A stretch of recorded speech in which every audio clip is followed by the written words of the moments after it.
"Should you perform this waltz dance, I shall arrange for my son's marriage to you," declared William Thompson III with a sneer loud enough to reach every member of Manhattan's upper class, directing his champagne flute toward the African-American woman who had just lost her footing and let a crystal serving tray crash onto the ballroom's marble surface. The ear-splitting crash of breaking glass brought complete silence to the 200 attendees at the inaugural celebration for Thompson Holdings' newest tower. Every gaze shifted to Kesha Williams, age 35, employed as a contract cleaning service worker at the gallery function for merely 3 weeks. "Father, this behavior is absurd," Jonathan Thompson, 28, murmured quietly, feeling ashamed of his wealthy father's heartless mockery. However, William paid no attention to his son's objection, obviously intoxicated by authority and the premium whiskey he had been consuming throughout the evening. "Allow me to continue," William pressed on, striding to the room's center as though he were overseeing a legal proceeding. "This individual clearly lacks the motor skills necessary for proper cleaning. Perhaps we should evaluate whether she possesses basic rhythm." Kesha stayed on her knees, gathering the crystal fragments with shaking fingers, yet her gaze held something none of the observers could interpret. Rather than shame or terror, it showed profound composure, as though she were analyzing each word, each heartless chuckle, each contemptuous stare directed at her. "Mr. Thompson," the event coordinator attempted to intervene tactfully, "perhaps this would be more appropriate." "More appropriate, nothing," William interrupted him, making grand gestures. "Start a waltz. Should her dancing surpass my wife's abilities, I'll immediately arrange my son's marriage to her." Picture the Thompson dynasty heir wedding the cleaning staff member. Shared laughter rippled across the hall like a tide of collective malice. Several ladies concealed their mouths, feigning surprise while clearly relishing the entertainment. The gentlemen shook their heads as if observing perfectly normal tasteless humor. Kesha finally rose, cleaned her palms on her work apron, and met William Thompson's eyes directly. During a moment that felt endless, she stayed quiet as though reaching a conclusion that would alter not just this evening, but the complete authority structure within that space. "I agree," she stated in a strong voice that sliced through the atmosphere like a razor. The hall became utterly quiet. Even the musicians ceased playing, bewildered by the situation's unexpected development. William blinked repeatedly, believing he had misheard. "What was your response?" he inquired, his cockiness momentarily disturbed by her surprising reply. "I stated I agree to your challenge," Kesha repeated, now displaying a slight smile that created an unexplainable chill among several guests. "However, when my dancing exceeds your wife's performance, you must honor your promise, regardless of whether it was meant as humor." During this moment, while everyone ridiculed and laughed more intensely, believing they were observing the century's greatest humiliation, nobody recognized the recognizable sparkle in Kesha's eyes.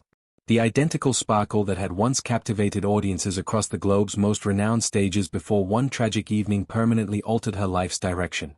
Should this tale of bias and unexpected developments capture your interest, remember to subscribe to our channel, as the upcoming events in that ballroom will demonstrate that undervaluing someone can become the costliest error anyone ever commits. William's spouse, Victoria Thompson, a 50-year-old woman famous for providing ballroom dance instruction to Manhattan's elite, approached wearing a malicious grin. "Dear, do you honestly believe I should demean myself by competing with this person?" she remarked, dismissively indicating Kesha. "Don't display false modesty, Victoria," William responded, obviously enjoying the circumstances. "You claimed that Club Waltz award last year. That ought to sufficiently demonstrate your skills." Kesha observed quietly, but her thoughts returned 15 years to when she was recognized as Kesha Morrow, lead dancer for the American National Ballet. She recalled evenings when complete audiences stood for extended ovations, critiques that likened her to history's greatest ballerinas, the sensation of soaring across the world's most distinguished stages. Everything concluded during one devastating night, a special presentation for political leaders, an automobile crash while returning home, 3 months unconscious, and a harsh return to consciousness. Her legs would never function the same way again. The physician explained she would be fortunate to achieve normal walking again. Professional dancing? Unthinkable. "Jonathan," William called, addressing his son, "retrieve your camera. I want this moment documented for future generations, the day a cleaning worker attempted to masquerade as a dancer at my gathering." Jonathan paused, obviously uncomfortable. "Father, this situation has become excessive. The woman was simply performing her duties." "The woman," William interrupted mockingly, "accepted the challenge and will now provide our entertainment. Would you prefer I inform your girlfriend about last week's embarrassing incident?" Jonathan's complexion turned pale. Kesha understood that coercion was involved, another display of the destructive control William wielded over everyone surrounding him. "Begin the music," William commanded the DJ. "And place your wagers, $500 for betting on my wife's victory, $1,000 for those bold enough to support the employee." Cruel laughter filled the room. Several guests actually began wagering, treating the situation as complimentary entertainment. Victoria positioned herself at the dance floor's center, performing some dramatic stretching to showcase her experience. "You understand," William said, approaching Kesha with a malevolent smile, "when you fail, and failure is certain, I expect you to kneel and apologize for wasting everyone's time. Then, naturally, your employment ends." At that instant, something transformed in Kesha's expression. The same resolve that had propelled her to perform on international stages, the same fortitude that enabled her to endure months of physical rehabilitation just to walk again, the same dignity that sustained her when she lost everything she had dedicated her entire life to achieving. "Mr. Thompson," she spoke with a composure that sent an inexplicable shiver through several attendees, "when I triumph, and triumph I shall, I expect you to honor your marriage promise. However, I also require something additional." William raised his eyebrows, amused by her boldness. "She wishes to make demands now. Very well, entertain me. Besides marrying my son, what else do you desire? I want you to acknowledge before these guests that you misjudged a woman based solely on her skin color and occupation. Additionally, I require a public apology." The room grew tense. Some guests whispered among themselves, recognizing the situation had taken a more serious direction than anticipated. William laughed heartily. "You possess courage, I'll acknowledge that. Very well, I agree. However, when you embarrass yourself, you'll depart here without employment and without any remaining dignity." What William Thompson III failed to realize was that he was about to confront not merely a cleaning lady with an enigmatic history, but a woman who had lost everything once and understood precisely how difficult it was to fight for every fragment of respect in a society that had rejected her. While Victoria prepared with elementary ballroom dance techniques, across the dance floor, a quiet storm was developing. A stark difference exists between someone who learned dancing as recreation and someone born to make dance a universal language, even when destiny attempted to steal it permanently. As Victoria warmed up with basic ballroom movements, Kesha remained motionless in the dance floor's corner. Yet her mind operated like a precise instrument. 15 years of grueling physical therapy, relearning to walk, accepting she would never be identical, this had created in her a resilience those pampered wealthy children couldn't comprehend. "Observe her," one guest whispered to her companion. "She's likely never set foot on a dance floor." What needless humiliation. William Thompson circled the room like a satisfied predator, collecting wages from guests and purposefully increasing the shame.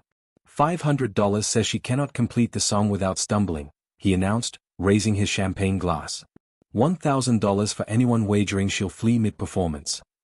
Laughter resonated throughout the room, but Kesha noticed something William missed. His son Jonathan wasn't laughing. The young man appeared increasingly troubled by the entire situation, shifting restlessly against the wall and avoiding the crowd's attention. She then observed something familiar about Jonathan's features. This wasn't her first encounter with him. 3 weeks earlier, when she began working Thompson Holdings events, she had noticed a young man who consistently treated contract workers respectfully, unlike other executives. It was him. "Miss," a quiet voice said beside her. Kesha turned to see a black man in his 60s wearing the building security team's discreet uniform. "I'm Marcus, security chief. I've been employed here 20 years. He approached discreetly, pretending to check his radio. "I observed you dancing previously," he murmured so softly only she could hear. 15 years ago at the National Theatre. Kesha Mororo, principal soloist. I provided security there as well. Kesha's heart accelerated. Someone had recognized her. After years of concealing her identity, working anonymous jobs for survival, someone finally knew her true self.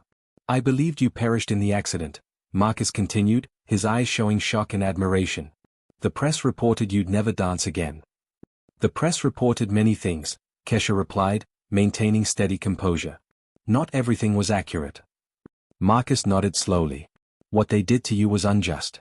What they are doing now," he glanced toward William, still laughing loudly, "is even worse." At that moment, Kesha made a decision she had postponed for 15 years, not just about dancing, but about her true identity and what she was prepared to reveal to the world. "Marcus," she said, "I need assistance. After I dance, Regardless of the outcome, I need you to record everything that follows, especially their reactions. He looked confused but nodded. Certainly, but why? Because, Kesha smiled for the first time that evening, some people require reminding that underestimating someone based on appearance can be life's costliest mistake. Meanwhile, William decided to make the spectacle even more cruel. You know what? He shouted to the entire room. Let's increase the interest. Should she complete the song without falling or stopping, I'll give her $1,000. But when she fails, and failure is certain, I want her cleaning this entire room on her knees before all of us. The crowd responded with mixed laughter and uncomfortable murmurs. Some guests began realizing the situation had crossed boundaries, but nobody possessed courage to confront William Thompson III. Father, Jonathan attempted once more, this has gone too far. Silence, Jonathan, William snapped. You're too lenient. That's precisely why you must learn how reality functions. A natural hierarchy exists, and people like her, he pointed at Kesha, need to understand their position. At that moment, Kesha began moving, not to position herself for dancing, but to stretch. The movements were subtle, nearly invisible to most observers, but Marcus recognized them immediately. These were the preparatory exercises she performed before every National Theatre performance. My God, Marcus whispered to himself, she's actually going to do this. Victoria Thompson, realizing attention was shifting toward Kesha, decided to begin her presentation. Start the music, she ordered. Let's conclude this charade. The DJ, clearly uncomfortable with the entire situation, played a classical waltz. Victoria began dancing alone, executing competent but predictable ballroom movements. She had learned it at elite clubs with expensive private instructors, but her technique was clearly amateur by professional standards. Still, she received polite applause from the audience. After all, to them, she represented everything they considered proper. Wealthy, white, educated in the finest social circles. Excellent performance, dear, William said, applauding exaggeratedly. Now it's time for our guest performer. Kesha slowly approached the dance floor's center. Each step was measured, controlled, filled with dignity that began making some attendees uncomfortable. This wasn't how a defeated person was supposed to behave. Which song would you prefer? The DJ asked, more from politeness than genuine consideration. The same one, Kesha replied simply, but from the beginning. William laughed. She desires a second opportunity. How charming. Very well, play the song. Let's observe how long she lasts before surrendering. What none of them knew was that Kesha had strategically selected that piece. It was a waltz she had performed hundreds of times during her career, one she knew intimately, flowing through her muscle memory like second nature. More importantly, it was among the final performances she had given before the accident, a night when she received a 5-minute standing ovation at the National Theatre in a performance critics described as transcendent and among the most emotionally devastating in American dance history. As she waited for the music to begin, Kesha closed her eyes and allowed her memories to transport her back to that night 15 years earlier. She remembered the feeling of flying across the stage, the deep connection with each musical note, the absolute certainty that she was born for this. The physicians had said she would never dance again. The media had speculated her career was definitively finished. She herself had believed it for years until slowly, painfully, she began rebuilding not only her muscles but her relationship with dance. She had never returned to the stage, never attempted to resume her career, but she had never stopped dancing secretly, alone, during her new life's most difficult moments. The music began, and with it, something extraordinary was about to occur in that hall filled with prejudice and arrogance. Under the weight of all those condescending glances, her hands positioned themselves with precision that made some musicians frown, instinctively recognizing they were about to witness something far beyond simple amateur dancing. But what none could have imagined was that those opening bars would mark not only a lost legend's rebirth, but the moment when that environment's entire power structure would be permanently disrupted. The waltz's first notes echoed through the hall, and Kesha began moving. These weren't the hesitant steps everyone expected to see. Instead, she rose with grace that instantly changed the room's atmosphere, as though gravity had lost some power over her. Her initial movements were subtle, almost modest, allowing the audience to maintain low expectations. But as the music gained intensity, something extraordinary began happening. Each step became more fluid, each turn more precise, each movement charged with deep emotion that began mesmerizing everyone present. William Thompson stopped laughing. Victoria stopped smiling. The entire room began realizing they weren't watching a cleaning lady attempting to dance, they were witnessing an artist reclaiming her place in the world. "Dear God," someone in the audience murmured, she's exceptional." Kesha executed a sequence of pirouettes that would challenge any professional ballerina, followed by a grand jeet that lifted her airborne with lightness that defied physics. These weren't ballroom dance moves, this was classical ballet of the highest caliber, masterfully adapted to the waltz. Marcus, keeping his promise to Kesha, had discreetly positioned his cell phone to record not only the performance but the audience's reactions, especially William Thompson's, whose face had progressed from scorn to confusion, then to something resembling terror. "This is impossible," William whispered to himself, his voice faltering. "Who in hell is this woman?" When Kesha performed the final sequence from her old National Theatre performance, a combination of movements that had been her signature, a unique fusion of classical technique she had created herself, the truth began striking some attendees like lightning. "Wait a minute," said a woman in the audience, an arts patron who attended every major cultural event in the city. "I recognize those moves. I've seen that sequence before, but where?" Jonathan Thompson was completely mesmerized, his camera capturing every moment of the performance. Unlike his father, he recognized genius when he saw it, regardless of who displayed it. When the music reached its climax, Kesha performed a series of fouettes, continuous turns on one leg that left the entire audience speechless. These were movements requiring not only perfect technique but years of training and extraordinary physical strength. The music concluded, and Kesha finished in a pose that was simultaneously powerful and vulnerable, arms outstretched, head held high with absolute dignity, breathing controlled despite the performance's intensity.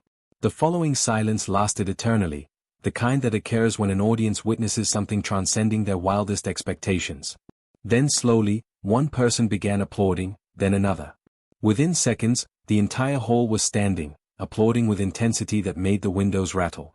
"Bravo!" someone shouted. "Extraordinary!" echoed another.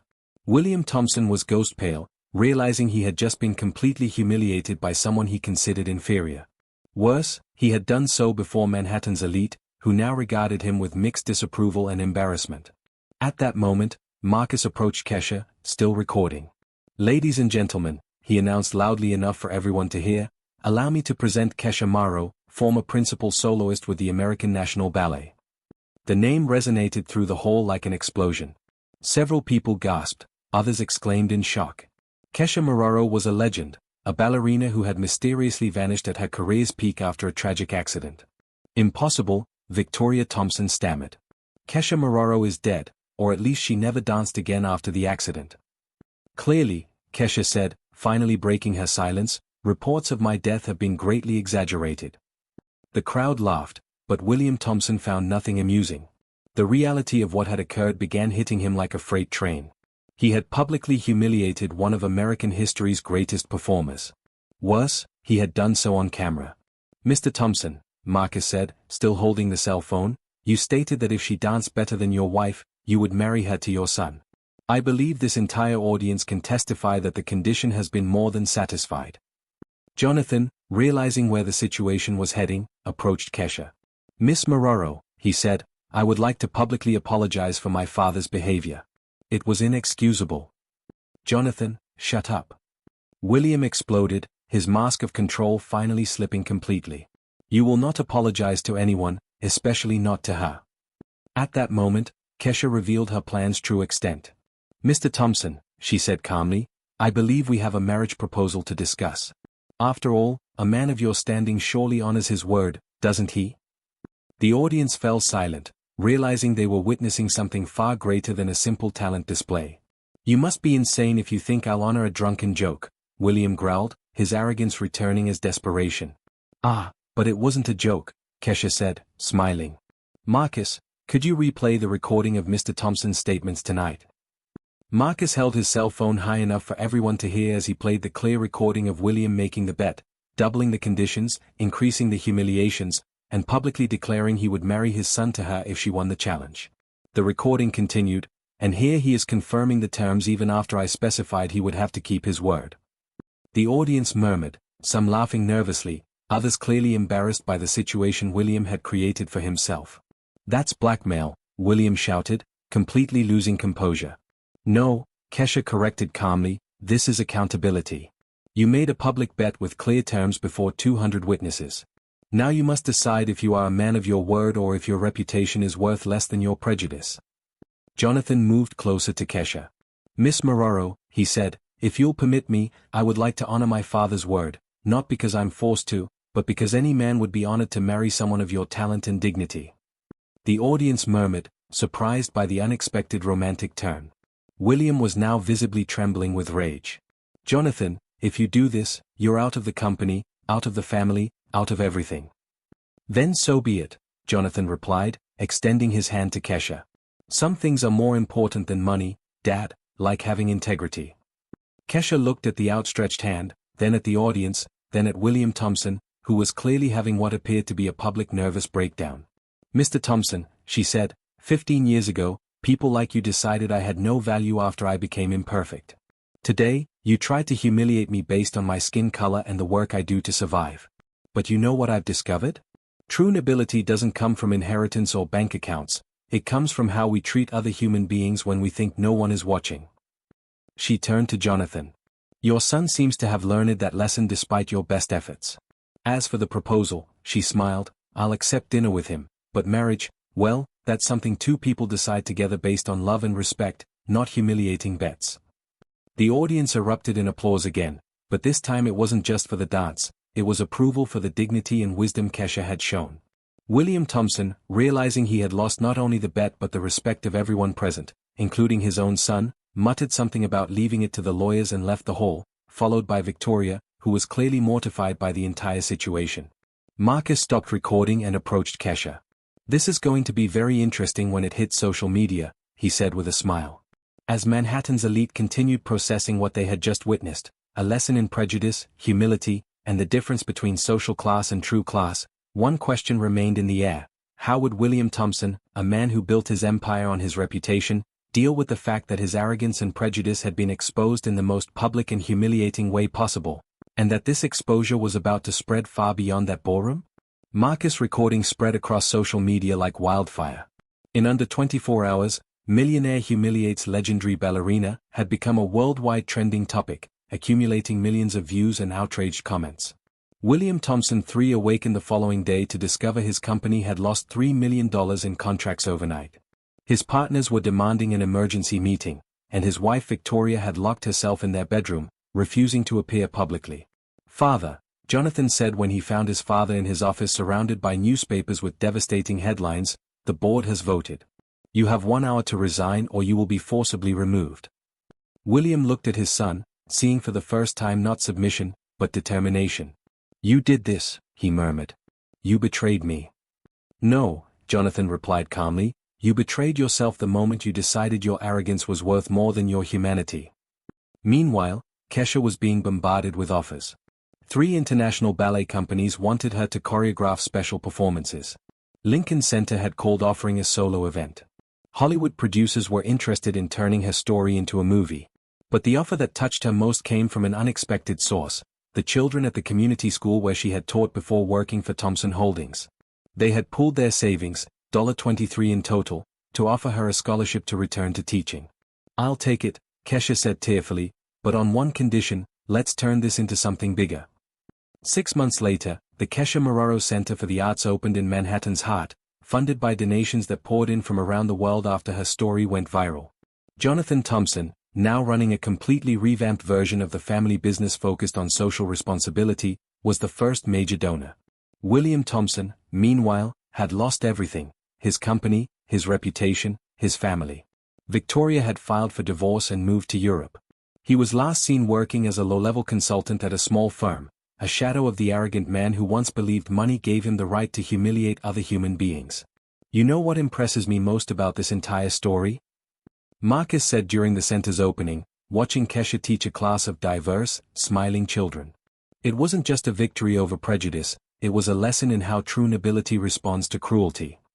Kesha, now recognized once again as one of her generation's greatest artists, smiled as she watched her new students perform their first ballet steps. Sometimes, she said, we have to lose everything to discover who we really are. And sometimes people have to lose everything to learn who they should never have tried to be. Jonathan approached, carrying flowers from the garden he had planted around the center himself. Ready for dinner? He asked, offering his arm to Kesha. Ready, she replied, accepting not only his arm but the new life she had built on the ashes of her old one. Kesha's true revenge wasn't destroying William Thompson, it was building something so beautiful and inspiring that his cruelty seemed insignificant in comparison. She proved that when we face prejudice with dignity and respond to hatred with excellence, we don't just win, we transform the world around us. What about you? Have you ever faced someone who tried to diminish your dreams based on prejudice? Share your story in the comments and subscribe to the channel for more stories that prove the best response to those who underestimate us is simply to be extraordinary.